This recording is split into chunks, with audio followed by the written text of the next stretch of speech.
for me, my one of the hardest struggles for me was to be gone, right, for 21 years, to be locked up, and then come home, and then work in the prison, right, and then to see, because it's a whole lot of shit that's coming ahead from now. I was in there, I was there. I see the young kids that's in there. They don't give a fuck, man. All them kids you seen with the gangs and the shooting, when they locking them up by the 20s and the 30s, and there's 50 gang members, they all was coming through the facility where I worked at. And when I speak to them and try to get through to them, because I always felt that, I think that I gotta go in and change it from within the inside. But it's just that the administration don't give a fuck. Throughout the whole day, they don't have no program. There's nothing for them to do. Yeah, they go to school, they just passing them for nothing. They not learning nothing. They don't know shit. They giving them their GEDs.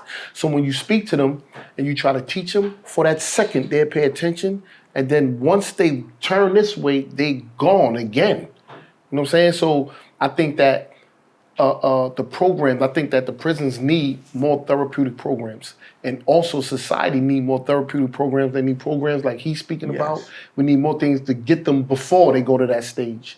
And to get those that's inside before they even come out and rebuild these young kids. Because there's nothing for them young kids that's in there when they come out like they have for adults. They got, you know, different shelters you could go to, or different places, different outreach programs you can go to. But for a younger kid, 14, 15, what they got when they come home? Nothing. They got their parent, they just got their family. They don't have like shelters or different places they could go that can teach them and give them these. And if they live in the projects, they can't go back home. Yeah, they can't even go back home. So when they come out, they sneaking back in there. When they come out, and majority of them kids that I speak to, none of them don't have their fathers.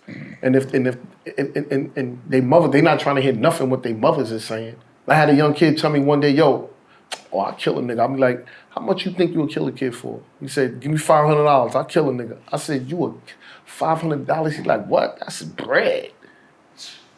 I'm like, damn, man. Look at my situation, man. Yeah. Like we going through a lot. And the thing about it, right, with a lot of these young gang kids, these young gang members out here today, no one never took the time to sit down and understand what they're going through or even speak to them to know what's really going on in their mind. That mental health plays a big part. And we in the black community feel that mental health means I'm crazy. No, you're not crazy. We need that mental health because you're suffering from some type of trauma. Identity. I think a lot of identity plays a big part. Yeah, identity plays a big part. Because you're being presented with images that's telling you, well, people that look like me act like this. Two, you're being bombarded on social media with random images of just bullshit. And violence. And the longer you stay on that shit, it's training you to have 8 seconds of thought about something. Switch. 8 seconds of thought about something. Switch, switch, switch. You do that long enough, your mind already has this pattern of, all right, 8 seconds. All right, 8 seconds. Yep. 8 seconds. And you can't, there's no focus. They don't know who they are. They have nothing great to attach themselves with. That's why they run the gangs. They want to feel like they're a part of something. Tribal. Yeah. I don't know. So you got to figure out how to create something, or at least reinstate the importance of family. They'll listen to the big homie, but they won't listen to somebody else. And the hierarchy in the family. The grandmothers, the grandfathers, the mothers, the fathers. Like, see, but the grandmothers is only fucking 52 years old, 45 years old. They young. The daughter fucking 22, and then the young kid she in the phone all day too. Yeah, so they're in the phone all day. So that's why I say we need therapeutic programs in which we have kids. Like, I was in a program where we sat down as a community with a psychologist, a psychiatrist, and therapists, and we created a whole community where everyone spoke out about their problem. You spoke about your, like a lot of guys, right? Dudes you grew up with, or even if I ask you been to jail before? No. That was my question. You been to jail? Yeah, you been to jail? Yeah. Why you was in jail for? Up top, for selling drugs. For selling drugs. Yeah. Why you sold drugs? Why I sold drugs? I sold drugs because, not that like we just spoke about that downstairs. I was up north, right, and somebody told me, I hate dudes that come from a good family and be selling drugs, and I'm like, that's me. Like I grew up, my mom and my dad were legit. I went to Catholic Catholic school, but I was in the hood, and I was outside, and I would see that Maxima go by, and I guess my surroundings, and then by the time I was like maybe 17, that's when I started just hustling. So that's the indirect peer pressure. Nobody telling you to do it. You seen it with your eyes. I seen it, and it was something that I gravitated to. Indirect negative peer pressure, right? Yeah. But a lot of times, right, when people are asked the question, why you had a gun, why you shoot this person, why you sell drugs, then for me, I never fully understand why I had a gun, why I was able to kill somebody, take a life, be in jail, talking about I got bodies, I done killed niggas, and big it up. And it took years. Every time I went to the parole board, they kept hitting me, and I didn't understand why I did what I did and why I was able to have a gun and be able to carry a gun.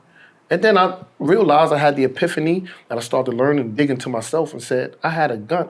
I used to use the excuse. I said I had a gun because of my neighborhood. And the parole board said, because your neighborhood, well, your mother had a gun? Nah. Okay, so we're going to get past the neighborhood. Why you had a gun? For protection. Oh, you got brothers and sisters? Yeah, so they all had guns. No. But why you had a gun? And then I came to the realization that I had a gun because I wanted to shoot somebody. That's why I had a gun. I had a gun because I didn't care about human life. I had a wish a nigga would attitude. That's why I had a gun. And now they started to say, okay, he's fully understanding why he has a gun. Okay, what made you start carrying a gun? And like I said, I go back to the beginning, the root of me. You know, the trauma, becoming desensitized, dehumanized, and having that impulse control and instant gratification. You know, and I feel that our problem, one of the biggest problems now with us as black people with the no homo thing is that we demasculate each other automatically. Yo, I was eating a Frank. Whoa, no homo. What the fuck? Eating food? Gonna make a motherfucker gizzy? Like, what you talking about? So we automatically demasculate each other. Then a woman demasculate us. What are we to do next after you tear us down? I wouldn't blame the pause game for that. So you don't think the pause game play a role in that? In which we just accept the pause game and the no homo? You don't think that plays a role in the community and in the mindset? No. If you want to be honest about what the pause game does, it still kind of keeps you inside the realms of this is what a man is not supposed to be like that. You get what I'm saying? How it does that? Because you're kind of being shunned for something that's outside of manhood. What's outside of manhood? Eating a Heterosexual. fucking Frank? First game was more like It's a joke. Over here, like, it's more funny. That's what it's No, it's I don't know. I got my theories on that shit, man. It's like if you eat y'all call it Franks, we call them hot dogs, right? You eat a hot dog and they be like, you a glizzy gladiator, or you like you like, Right. you know what I'm saying? Like, but me personally, I look at it like it's shunning homosexuality. right, but sometimes it's crazy because it's shunning homosexuality. It's extremities that people go to, right? Like, I mean, like sometimes I hear it and I'm like, all right, that's a little bit overboard. Like, you know what I'm saying? Like, why can't if like, you see what I'm saying? Like, I get what you're saying, but that's what I'm saying. Everything is paused. It's like, bro, if I want to go, if I'm on the way to the crib, right, and I gotta stop at the gas station and I'm hungry, and they ain't got nothing else, and I get a hot dog, I don't care if I get back in the car. My homie told me, oh, you eating a Frank and this and that. All right, get your nut ass out of here. I'm eating what the fuck I want to eat. Like, you're not going to tell me what to eat. I mean, I guess I'm a gladiator then. I don't care about none of that. I remember being up north. And what? And when you go, you heard? I remember being up north. You go to Chow, and it's fucking hot dog day, right? So when everybody sits down, how do you eat your hot dog up north? You break it down. Break that motherfucker. Right. That's how I eat bananas. Yeah, you facts. Yeah, I mean, When we always did it that way. bananas like that? When? As a kid growing up, you ain't eat a banana from the side, motherfucker. Pause, man. here's the thing. But at the same time, like, you know, this shit was around when we was kids, but we're more aware of it. There's a lot of predators out there. Yeah. And they do use innuendo to kind of like work their way into a situation. You get what I'm saying? Like, I remember being like 14, walking through the part of Crown Heights that's like clean, the nice houses and shit like that. And this dude pulled up in a truck and he was like, yo, you wanna make some money, paint and all that, da-da-da-da. I'm like, what shit is this nigga talking about? Yeah, you know, I get houses painted and this, that, and the third. But he started saying shit like, if pause was around back then, I would have been like, pause. But I picked up on what he was saying. I'm like, oh, this nigga's a fucking child molester. All right. Yeah. Okay, cool. Yeah. Took the number, went back to the block. Yo, we gonna rob this nigga. He's driving around trying to pick niggas up. Right? Yeah. No, you know What? What? The nigga coming to the door with the order that they had on the Dateline shit we was The what? I don't know. I think he caught on. But me and my homie was definitely gonna do this nigga dirty. But we live in a society where that shit it's around. You don't know who's who. You just told me a story that, bro, that shit. Yeah, that was a bad job right there, man. When you hear shit like that, it's like, how could you? Yeah. You know what I mean? Yeah. So I'm not. When you get older, you make the decisions that you want to make on your sexuality and all that. But I think this all. You get what I'm saying? Like going back to what you were saying, like as far as mental health, we need people like me and you that the kids can relate and we look like them for them to take advice. Because when I was a kid, I was a bad kid. They'll put me in the office with a white lady. I'm not understanding what she's talking about. I just want to, I'm punished for so-and-so, I'm going back to do what I want to do. So we need to be present. We need to become the role models, the real big homies again.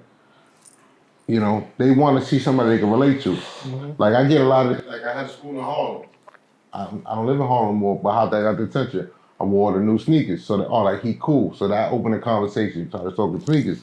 And then I would learn about them and find out stuff and how I can incorporate teaching them manners while I'm teaching my sneaker class. Now all the boys in the school don't give left hand. They give the right hand shake. You know what I'm saying? We got to sneak stuff in like that way. You know what I'm saying? Right. And what's the name of the program? It's called Kicking Knowledge. That's a clever name. I see what you did there. But yeah, I just feel like, I don't know. I don't think that's doing as much damage as the single parent household. That's what's destroying us. I see it every day. The single parent household is destroying us, definitely. But what do we put into our minds and into our language and what we say also plays a big role in it too. That plays a big role on how we respond, on how we see things and visualize stuff. My son, he wouldn't even know what that's about. He wouldn't even play no game like that. I wouldn't even have him think like that. Right. You'd be surprised. My daughter, I wouldn't do that with my child. I wouldn't do. No, I won't be school, surprised. these kids, they say something, they be like, "Hey, yo." They hear it from. Oh yeah, they say, "Hey, yo, yeah." All right, so they may not do that, but when you're not in the room and they're on Netflix, they're getting a different message. When they're on Disney, they're getting a different message. And sometimes, when like, cousin comes over that's older. You ever peeking and watching? What you watching? Dateline, Dad. This is on Disney. Look, Dateline. Listen, let me tell you something. You know one of the biggest things as for me, and when it comes to my household, right? I can just speak for me. I don't know about everybody else's household. And I believe that as a father, I'm doing a good job, a one of the best jobs as a father when it comes to my son, because I sit back and look at the work that I've done. I sit back and see when he interacting. I'll sit in a room and watch him and see how he's interacting with his friends and how they treat him, how he respond, how they talking to one another. So I feel I'm playing a big role, but one of the things that was missing in my life was communication. So when it comes to these kids, we gotta know how to communicate with them and talk their language too. Because they got a whole new language that we need to How old is learn. your son? That I know, 10. Okay. So I know his language and I can speak his language. 11. Skibbity toilet. You My know, booty yeah, just skipping turned to all that. 9. Yeah, so you gotta be able to talk their Riz. language. And the thing is that I always tell my son, no matter what I don't care what you're going through, you always express yourself. You don't hold it in. You express yourself. You tell me how you feel. So let's say like if it's time for him to go to bed. All right, come on, let's go. It's 8:30, time for bed. And then if he just give me a slight of, I'll come right over. What's up, son? When I just say that to you, how you felt, how it made you feel when you do that. And he can break it down. He'd be like, I felt a little upset. I was kind of mad. I wanted to finish game. Look what level I'm on right here. Boom, boom, boom. And I just want him to get to learn to express that. Right. I'd be like, Do okay. you give him the pass sometimes? Like, all right, you got 10 more minutes. Oh, hell yeah. Sometimes I give him the 10 minutes to 5 minutes, but you got to work for that. You got to work for that. So some days I'll let it carry over. Yesterday you did this and that, and I didn't say nothing about it, so today you're going to be penalized for it. Because I'm going to let you see that some days you may do something, but you're going to be penalized for that shit tomorrow. Poor decisions you made yesterday, you're going to be penalized today. So he'd be like, but it was yesterday, Dad. I'll be like, okay. But today you're gonna get penalized. And then I tell them about the grown-up world too. People will, oh, you can't raise a kid too fast. No, we was raised too fucking fast. We was at war growing up from kids. We was at a fucking war. We didn't know, we didn't have our dads, we didn't have that. We heard gunshots, we seen violence, we seen all kind of shit. And like I said, we became desensitized to it. So I refuse to let not only my son, but other kids that I try to reach and speak to, for them to go through that and seeing the system and what it has done from when I was in there and it changed. We had school, we had college, you had to get your GED. In order to clean toilets, you had to complete school. Now they don't give a fuck. They just give you a fucking GED just because the teachers are scared. They don't want to fail the kids either. Yeah. They're scared because they think Because they're going to they get lose beat up. funding. That's the Yeah, and they're part going to right lose there. that funding too. That's right. So they pass, That's right.